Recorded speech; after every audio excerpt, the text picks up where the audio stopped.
Hello dear students, learn Bharat के platform पर आपका फिर से स्वागत है। Physics puzzle series.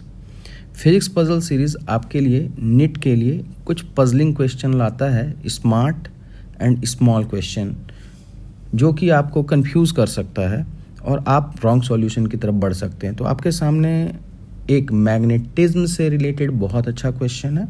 चलिए इस क्वेश्चन को एक बार पढ़ते हैं, क्या ये कहता है। इसमें दो तरह के पजल हैं। बच्चे या तो खुद को एंट्रैप कर सकते हैं लॉन्ग इंटीग्रेशन में, और दूसरा गलत फॉर्मूला की तरफ आगे बढ़ सकते हैं।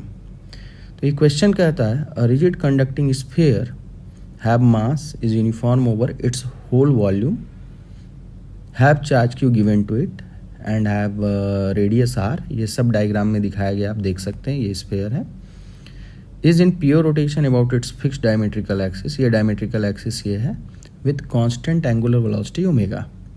Find magnetic dipole moment of this sphere. आप इस क्वेश्चन को एक बार खुद से ट्राई कीजिए, वीडियो को पॉज कीजिए। अगर आंसर आता है वेल एंड गुड, नहीं तो आप इस सॉल्यूशन को ऑब्जर्व कीजिए। आई होप आपने ट्राई किया होगा। Now let's see what is the solution. तो फंडामेंटल तरीका जहाँ पर बच्चे एंट्रैप होंगे कि what is the magnetic dipole moment. तो magnetic dipole moment DM is equal to current into area entrap in it.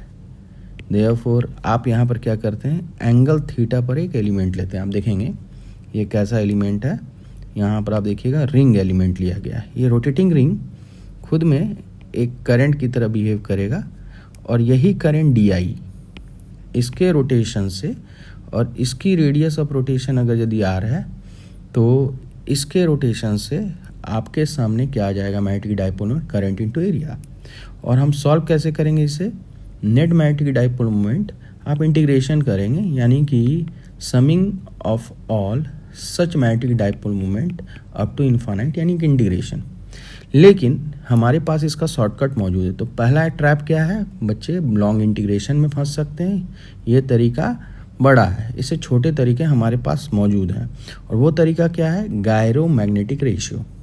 आपको पता है कि मैग्नेटिक डाइपोल मोमेंट और एंगुलर मोमेंटम का रेशियो क्या होता है, Q/2m, charge by 2 times mass of the rotating body. तो हम इसी तरीके को अप्लाई करते हैं।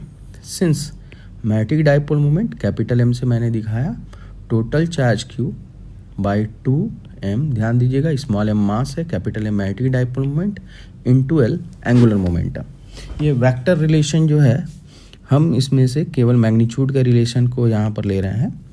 अब देखिए कैसे सॉल्व किया जाएगा।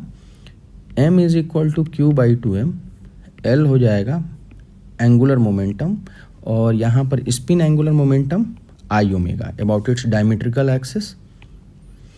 आपको पता है कि अगर मास होल ओवर वॉल्यूम है तो moment of inertia of sphere होता है 2/5 mr² मल्टीप्लाइड बाय ओमेगा।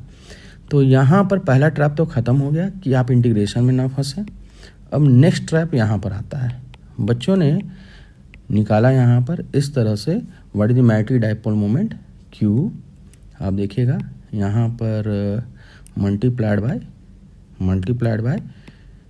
आप देखेंगे ओमेगा r²/5 आ रहा है। क्या ये सही है?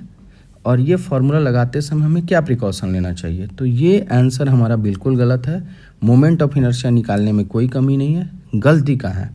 तो गलती ये है कि ये फॉर्मूला एप्लीकेबल जब होता है तो ये देखिए, आपको मास डिस्ट्रीब्यूशन वैसा ही लेना है स्मॉल m का, जैसा चार्ज डिस्ट्रीब्यूशन है।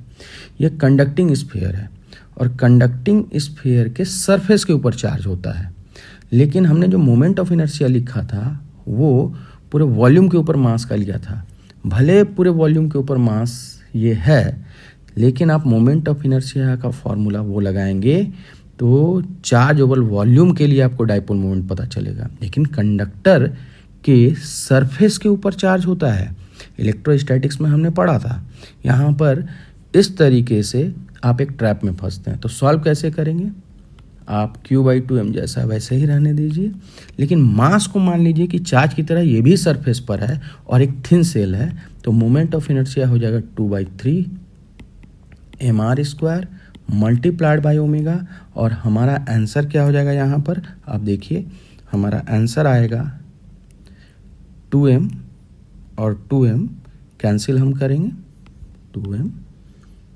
2m कैंसिल हुए, मैग्नेटिक डाइपोल मोमेंट हो गया q omega r² by 3. This is our answer. Thank you very much.